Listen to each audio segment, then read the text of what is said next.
Shalom, brothers and sisters. Welcome to God's Gym Daily Devotions, Day 792. Let us go before the presence of the Lord and open our time in prayer.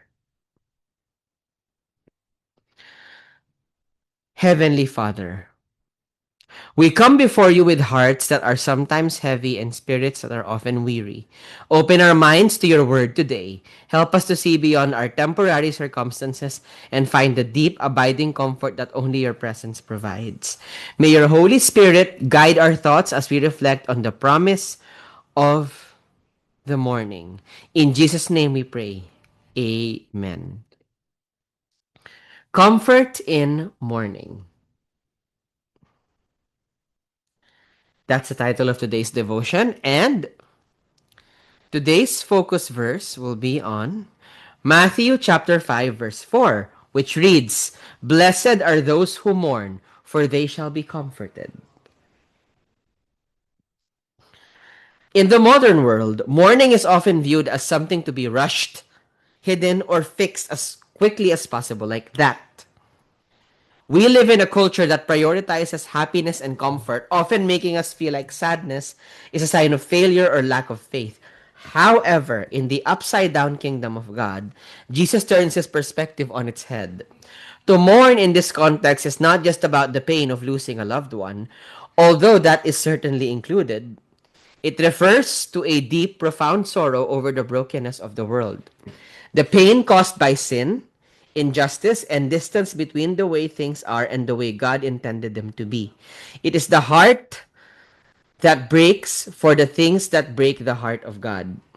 When Jesus says, "Those who mourn are blessed," he is not romanticizing suffering. Instead, he is offering a profound promise. God is not distant from our pain. He is near to the brokenhearted. Our mourning is a sign that we recognize the world is not yet what it should be.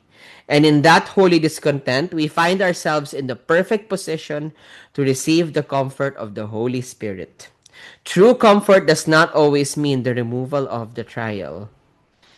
Often it is the gift of God's presence within the trial, giving us the strength to endure and the hope to persevere. A few questions to help us let it sink in. Is there a specific burden or sorrow you have been trying to ignore or suppress lately? How can you shift your perspective to see your grief not just as pain but as an opportunity to draw closer to the heart of God?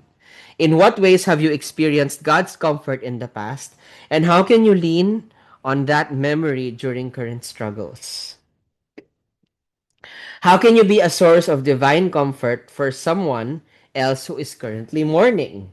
Of course, we do have to emulate this to other people. Please read through the questions carefully. Take your time. Reflecting has no time limit, of course. But once you're done, we encourage you to share with us. To go to the to go excuse me. We encourage you to go down to the comment section down below and share with us your prayer requests, prayer praise items, anything at all, any insight that the Lord Jesus has prompted will prompt you to share with us, as this will allow us to pray for you more intentionally. And with that, let us once again come before the presence of our Lord and close our time in prayer. Lord, thank you for the promise that you are near to us in our deepest moments of sorrow. When we feel overwhelmed by the weight of this world, remind us that you are our ultimate comforter. Give us the courage to be honest with you about our pain and the grace to trust in your perfect timing and presence. May your peace, which surpasses all understanding, guard our hearts and minds as we go about the rest of our day. Amen. That will be all. God bless and keep you. Shalom, shalom, brothers and sisters. Shalom, shalom.